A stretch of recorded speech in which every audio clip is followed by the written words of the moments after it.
La voix est étouffée, déformée par le microphone de la caméra piéton, mais chargée d'une agressivité indéniable qui déchire le silence feutré du supermarché.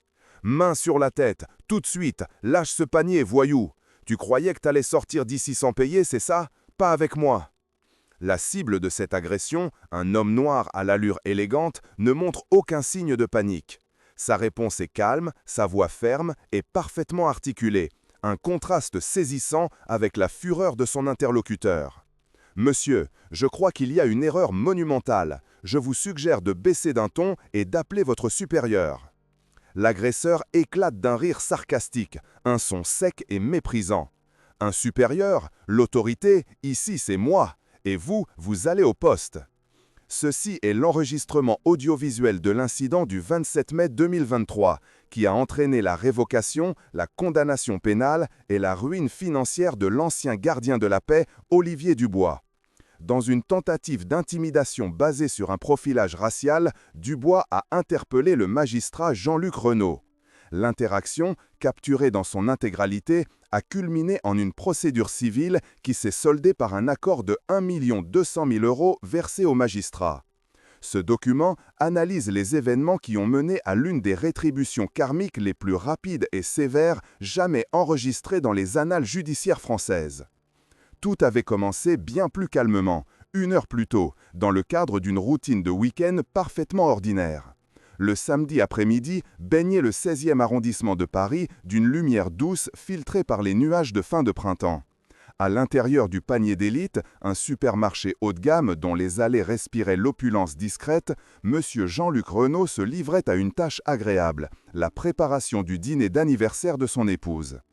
Il se déplaçait avec une aisance tranquille entre les étals de produits frais et les rayons d'épicerie fine, son panier se remplissant méthodiquement d'ingrédients de premier choix. Chaque article était sélectionné avec un soin méticuleux qui trahissait une personnalité habituée à la précision et à l'excellence. Une bouteille d'huile de truffe blanche du Piémont, un morceau de comté affiné 36 mois dont il vérifia la texture sous l'embarrage, et enfin, la pièce maîtresse, une tranche épaisse de bœuf de Kobe marbrée à la perfection, soigneusement emballée par le boucher. Monsieur Renaud était un homme qui apprécia les belles choses, non par ostentation, mais par un respect profond pour la qualité et le savoir-faire, des valeurs qui guidaient aussi bien sa vie personnelle que sa carrière distinguée. Simultanément, dans les mêmes allées, patrouillait le gardien de la paix Olivier Dubois. Il n'était pas en service officiel, il effectuait un travail au noir, une prestation de sécurité privée pour le directeur du magasin. Une violation directe et consciente du règlement de la police nationale, qui interdit de telles activités. Dubois arpentait les rayons, non pas avec la vigilance d'un professionnel, mais avec l'arrogance d'un homme qui se sentait investi d'une autorité absolue, une autorité qu'il exerçait bien au-delà des limites de son mandat. Son dossier administratif à l'Inspection générale de la police nationale, l'IGPN, portait déjà les cicatrices de sa conduite. 3 plaintes distinctes pour abus d'autorité et usage excessif de la force avaient été déposées contre lui au cours des 5 dernières années. Toutes avaient été classées sans suite, faute de preuves matérielles irréfutables. Un schéma frustrant et trop commun qui n'avait fait que renforcer le sentiment d'impunité de Dubois. Il se voyait comme un rempart, un justicier dans un monde laxiste, et son jugement était obscurci par une collection de préjugés profondément enracinés. L'analyse ultérieure des enregistrements de la vidéosurveillance du magasin, croisée avec un logiciel de suivi des déplacements, est formelle et accablante. Le système a enregistré que l'attention de Dubois s'est fixée sur M. Renaud à 14h27 et 12 secondes. Pendant les 7 minutes et 28 secondes qui suivirent, Dubois a suivi M. Renaud à distance, l'observant depuis les extrémités des rayons, se cachant derrière des têtes de gondole. Durant cette période, des dizaines d'autres clients, de toutes origines et de toutes apparences, sont passés à proximité de l'agent sans qu'il leur accorde la moindre attention. Son regard était verrouillé sur l'homme noir, vêtu d'un polo de marque et d'un pantalon en toile fine. Dans l'esprit de Dubois, un récit toxique prenait forme, alimenté par des stéréotypes. Il ne voyait pas un client aisé, mais un voleur audacieux. Le prix élevé des articles dans le panier de M. Renaud n'était pas perçu comme un signe de pouvoir d'achat, mais comme la preuve d'un butin potentiel. L'assurance tranquille de M. Renaud était interprétée comme de l'arrogance criminelle. Chaque geste était une confirmation de sa culpabilité préconçue. L'interpellation a finalement eu lieu dans le rayon des vins, un espace plus isolé du magasin. Monsieur Renaud examinait l'étiquette d'un Pomerol quand Dubois s'est approché, coupant sa retraite. Il n'y a eu aucune tentative de dialogue, aucune question préliminaire. L'agent a initié directement un protocole d'interpellation hostile, sa voix basse et menaçante, accusant Monsieur Renaud de vol à l'étalage. L'enregistrement audio de la caméra piéton, activé par Dubois lui-même dans un élan de confiance mal placé, capte M. Renaud tentant de raisonner avec lui, expliquant calmement qu'il avait déjà réglé un article au comptoir traiteur et qu'il pouvait présenter le ticket de caisse. Dubois l'a interrompu à plusieurs reprises, balayant ses explications d'un geste dédaigneux. Pour lui, la discussion était terminée avant même d'avoir commencé. Il avait son suspect et rien ne pouvait ébranler sa certitude. Il a fait un pas en avant, réduisant la distance entre eux, sa posture devenant de plus en plus agressive. Il a attrapé le bras de M. Renaud, un contact physique brutal et non justifié qui a instantanément fait basculer la situation. C'était une erreur monumentale, une faute professionnelle qui allait lui coûter bien plus que son emploi. Le contact physique fut un point de non-retour, une ligne franchie avec une imprudence stupéfiante. La réaction de Jean-Luc Renaud ne fut pas celle de la peur ou de la soumission que Dubois anticipait. Au lieu de cela, une transformation subtile mais perceptible s'opéra. Ses épaules s'affaissèrent légèrement, non pas en signe de défaite, mais comme un prédateur qui se détend avant l'assaut. Ses yeux, qui examinaient un instant plus tôt une étiquette de vin, se fixèrent sur Dubois avec une intensité froide et analytique. Le magistrat n'était plus un simple client, il était un homme de loi en train d'évaluer une infraction en cours. Sa voix, lorsqu'il parla de nouveau, avait perdu toute trace de conciliation. Elle était devenue un instrument de pure autorité, calme mais tranchante comme une lame. « Monsieur, je vous informe que vous venez de commettre une voie de fait. C'est une infraction pénale. Je vous ordonne de retirer votre main de mon bras immédiatement. » Loin d'être intimidé, Dubois perçut cette déclaration factuelle comme un défi direct à son autorité. Un rictus de mépris tordit ses lèvres. Pour lui, la rationalité de Renaud n'était qu'une ruse, l'arrogance d'un criminel qui se croit plus malin que les autres. L'enregistrement de sa caméra piéton capture sa réponse, imprégnée d'un venin raciste à peine voilé. Une voie de fait? Toi, tu vas voir ce que c'est une voie de fait quand on sera au poste. Les types dans ton genre, je les connais par cœur. Vous vous baladez avec des vêtements chers et vous remplissez vos paniers de produits de luxe pour faire croire que vous en avez les moyens, mais vous êtes tous les mêmes, des voleurs. L'analyse psychologique post-incident notera que Dubois projetait ses propres frustrations et son sentiment d'échec sur une cible qu'il jugeait légitime. Il serra plus fort le bras de Renaud, sa prise devenant douloureuse. La caméra dôme de l'allée des Vins, la caméra de sécurité surplombant l'entrée du rayon et la propre caméra de Dubois documentaient en parfaite synchronisation cette escalade. Plusieurs clients s'étaient arrêtés, leur téléphone portable commençant à s'orienter discrètement vers la scène. Dubois, dans sa bulle de certitude, était non seulement en train de s'incriminer, mais il le faisait devant un public grandissant, créant une archive de preuves multiples qui rendrait sa chute inévitable et spectaculaire. Face à ce mur d'irrationalité agressive, Jean-Luc Renaud comprit que toute tentative de dialogue était futile. Son objectif n'était plus de raisonner avec Dubois, mais de le laisser commettre l'irréparable, de le laisser accumuler les charges contre lui-même. Chaque seconde supplémentaire d'agression, chaque insulte, chaque geste illégal était méticuleusement enregistré, ajoutant du poids au dossier qui se construisait en temps réel. Il cessa de résister verbalement et adopta une posture de conformité passive, une stratégie brillante qui priva Dubois de la justification de rébellion qu'il cherchait à provoquer. Voyant cette passivité, Dubois l'interpréta à tort comme une victoire. Il décida de faire une démonstration de force. « On va régler ça dehors », dit-il d'une voix forte, pour que les curieux entendent bien. Il tira Renaud brutalement, le forçant à se diriger vers la sortie du rayon. Dans le mouvement, le panier de M. Renaud bascula et tomba au sol avec un bruit fracassant. La pièce de bœuf de Kobe, d'une valeur de 150 €, glissa de son emballage pour atterrir sur le sol sali. La bouteille d'huile de truffe blanche, coûtant près de 200 €, explosa sur le carrelage, libérant un parfum puissant et coûteux qui emplit l'air, un contraste absurde avec la laideur de la situation. Le comté affiné roula sous une étagère. Le coût total des marchandises endommagées par l'action de Dubois s'élevait à 412,50 €, un détail qui serait scrupuleusement noté dans le rapport d'incident et ajouté à la liste de ses méfaits. La vue des produits de luxe gisant au sol ne fit qu'enrager davantage Dubois, y voyant la confirmation de sa théorie tordue. Il poussa M. Renaud contre une gondole, sa patience maintenant à bout. « Ça suffit les conneries », grogna-t-il, sortant une paire de menottes de son étui à la ceinture. Le clic métallique distinctif résonna dans le silence tendu du supermarché. Il était sur le point de commettre l'acte final, l'erreur capitale qui allait transformer une faute professionnelle grave en un désastre catastrophique et irréversible. Le clic métallique des menottes a servi de ponctuation finale à la rationalité. Pour Olivier Dubois, cet acte était l'aboutissement logique de son autorité, la soumission inévitable du suspect. Il ne voyait pas le calme glacial de Jean-Luc Renault comme le signe d'une maîtrise de soi supérieure, mais comme le dernier soubresaut d'un orgueil déplacé. L'agent, aveuglé par sa propre narration, était incapable de percevoir qu'il n'était pas le chasseur, mais le gibier qui venait de se jeter dans un piège parfaitement documenté. Renault, sentant le métal froid se refermer sur son poignet, ne broncha pas. Sa voix resta un modèle de clarté, un instrument de pure légalité. « Agent, je vous informe que cet acte constitue une séquestration. C'est un crime passible de la cour d'assises. Chaque seconde qui passe aggrave votre situation juridique de manière exponentielle. » Cette déclaration, factuelle et dénuée d'émotion, aurait dû être un signal d'alarme assourdissant pour n'importe quel professionnel des forces de l'ordre. Pour Dubois, ce ne fut qu'une provocation de plus.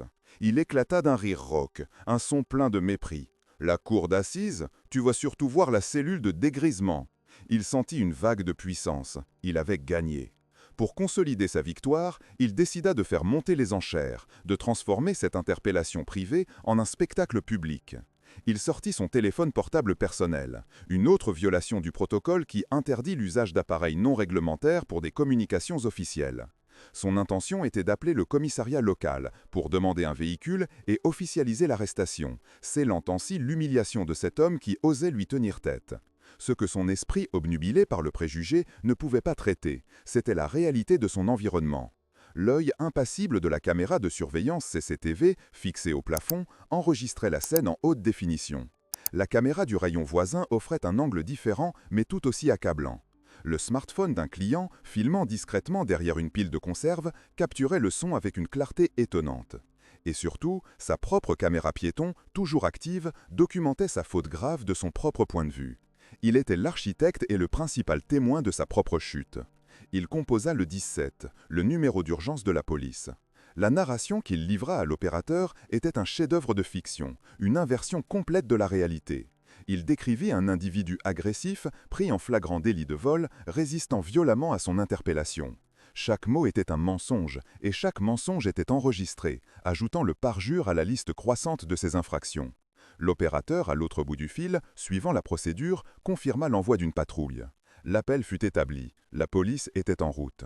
L'appel terminé, Olivier Dubois glissa son téléphone dans sa poche avec la satisfaction d'un artisan ayant parfaitement achevé son œuvre. Un sourire suffisant s'étira sur ses lèvres. La cavalerie était en route. Dans quelques minutes, ses collègues arriveraient, sirènes hurlantes, pour prendre en charge ce délinquant arrogant et le jeter dans une cellule où sa prétendue supériorité se dissoudrait dans la trivialité d'une garde à vue. Il se sentait puissant, validé. Chaque élément de la situation confirmait sa vision du monde. Il était le protecteur, l'homme qui voyait clair là où les autres étaient aveugles. Il se pencha légèrement vers Jean-Luc Renault, le visage empreint d'un mépris triomphant, sa voix un murmure condescendant destiné à n'être entendu que par sa victime et le microphone de sa propre caméra. « Tu vois, c'est comme ça que ça se termine. Tu peux porter tous les beaux vêtements que tu veux, ça ne change rien à ce que tu es. Maintenant, on va attendre sagement que mes collègues arrivent et tu vas leur expliquer tes histoires de voies de fait. On va bien rire. » Il savourait ce moment, l'humiliation publique de cet homme qui avait osé le défier. Les clients qui observaient la scène à distance n'étaient plus une nuisance, mais un public pour son triomphe, des témoins de la justesse de son action. Il était le héros de sa propre histoire, un récit où la justice était simple, directe et implacable. Face à lui, Jean-Luc Renault resta impassible, une statue de calme au milieu de la tempête de haine de Dubois. Il avait laissé à l'agent tout le loisir de s'enfoncer, de construire brique par brique la prison juridique qui allait bientôt l'engloutir. Chaque insulte, chaque geste illégal, chaque mensonge prononcé au téléphone à l'opérateur du 17 avait été méticuleusement enregistré, non seulement par les caméras du magasin, mais par celles que Dubois portait fièrement sur son torse. Le magistrat n'avait pas besoin de se défendre, Dubois s'était chargé de sa propre accusation avec un zèle destructeur. Le moment était venu de clore le débat. Sans un mot, Renault effectue un mouvement lent, délibéré. Sa main droite, celle qui n'était pas entravée par le métal froid de la menotte, se dirigea vers la poche intérieure de son blazer. Le regard de Dubois se durcit instantanément. Son instinct de policier, bien que perverti par ses préjugés, le mit en alerte. Il s'attendait à un geste de résistance, peut-être une arme, une dernière tentative désespérée. Mais le mouvement de Renaud était d'une fluidité et d'une assurance qui exclusaient toute panique. Il en sortit non pas une arme, mais un portefeuille en cuir noir, sobre et élégant. Dubois laissa échapper un petit rire méprisant. Il allait lui proposer de l'argent. La corruption, voilà bien un autre trait qu'il associait à ce genre d'individu. L'idiot ne comprenait vraiment pas qu'il était allé trop loin. Renaud n'ouvrit pas le portefeuille de la manière habituelle. Il le déplia pour révéler non pas des billets de banque ou des cartes de crédit, mais un seul compartiment protégé par un plastique transparent. Derrière ce plastique reposait une carte officielle. Le temps sembla se ralentir. La caméra piéton de Dubois, pointée directement sur l'objet, en captura chaque détail avec une netteté clinique. La carte n'était pas une simple carte d'identité. Elle était barrée en diagonale par un ruban tricolore, bleu, blanc, rouge, tissé dans le papier lui-même. En haut, en lettres d'or, figuraient les mots « République française », surmontant le sceau de la justice, une balance parfaitement équilibrée. En dessous, une photographie d'identité de Jean-Luc Renaud le montrait avec un regard sérieux, le même regard qu'il posait en ce moment même sur Dubois. Et puis, il y avait les mots qui allaient faire basculer l'univers d'Olivier Dubois. En grosses lettres capitales, magistrat.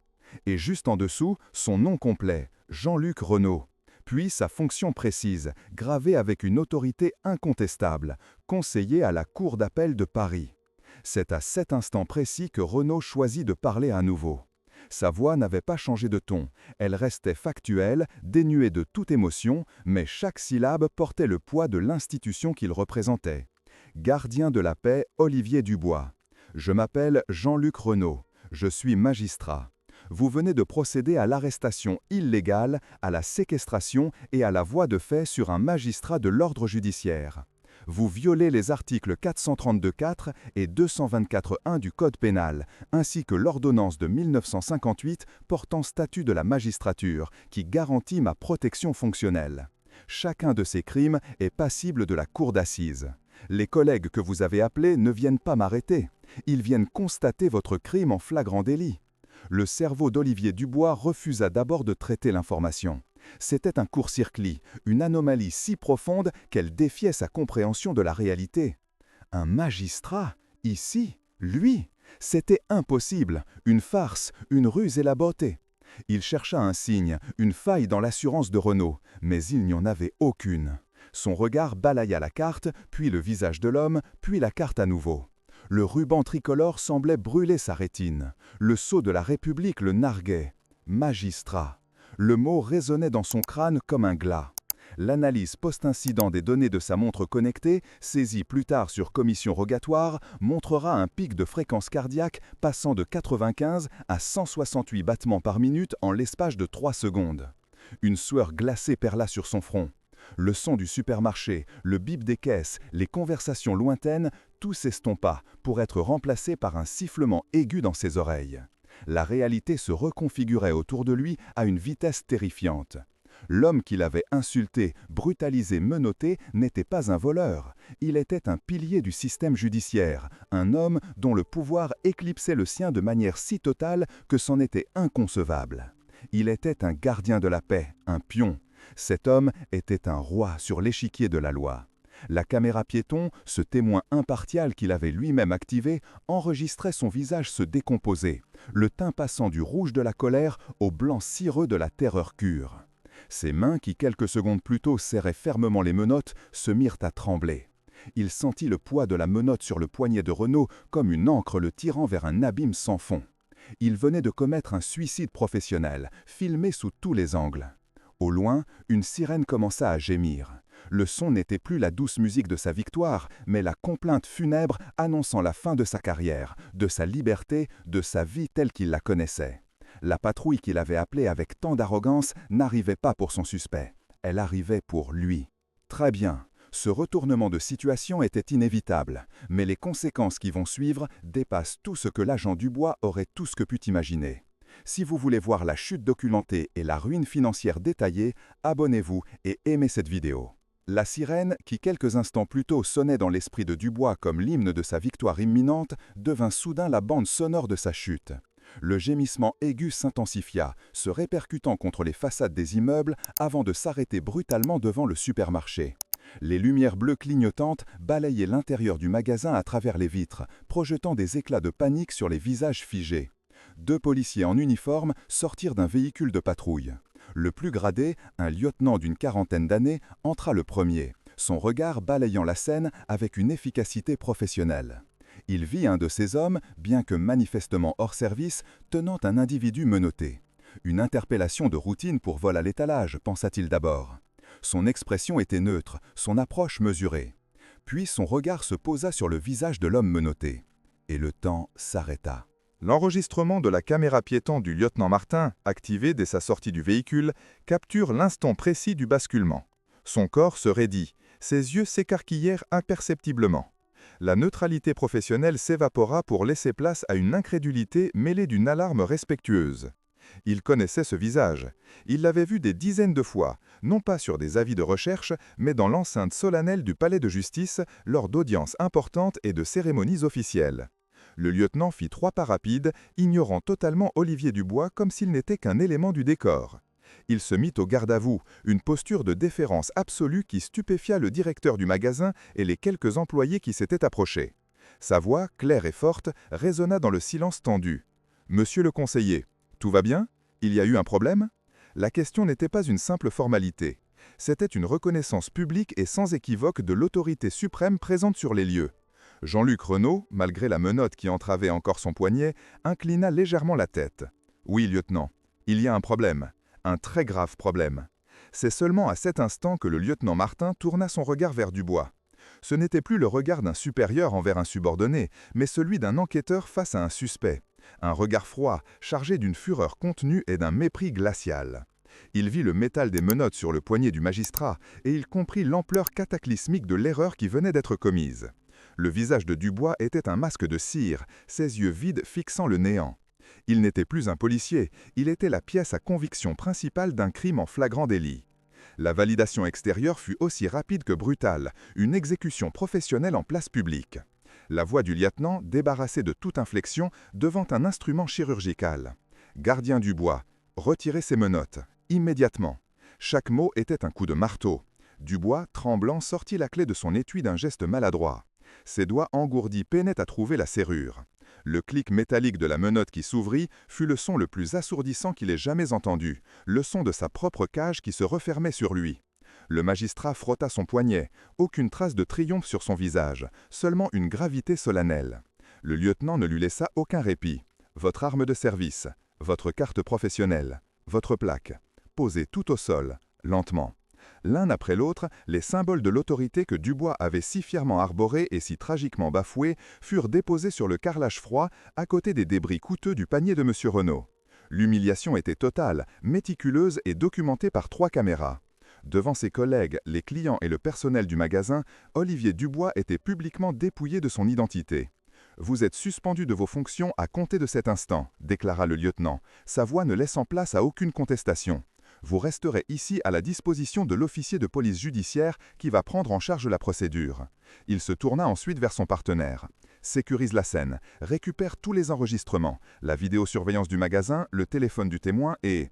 Il fit un pas vers Dubois et arracha la caméra piéton de son torse avec un geste sec. Et surtout, celui-ci. L'ironie était parfaite. L'outil que Dubois avait activé pour intimider et piéger sa victime était devenu le témoin principal de son accusation, l'archive irréfutable de son suicide de carrière. Le lieutenant tenait l'appareil entre ses doigts comme une preuve toxique. Il se tourna de nouveau vers le magistrat, son ton redevenant empreint du plus grand respect. « Monsieur le conseiller, nous allons maintenant procéder à la rédaction du procès-verbal de flagrance. Vos instructions seront suivies à la lettre. » La procédure qui s'ensuivit fut un modèle de célérité et de rigueur, une démonstration implacable de la manière dont l'appareil d'État, une fois mis en mouvement pour protéger l'un des siens, peut devenir une force d'une efficacité redoutable. Pour Olivier Dubois, le monde s'est effondré non pas en jours ou en semaines, mais en une succession de coups judiciaires et administratifs portés avec la précision d'un chirurgien. La première conséquence fut administrative. Moins de 72 heures après l'incident, sa suspension à titre conservatoire fut confirmée par le préfet de police. Le conseil de discipline, convoqué en urgence, fut une simple formalité.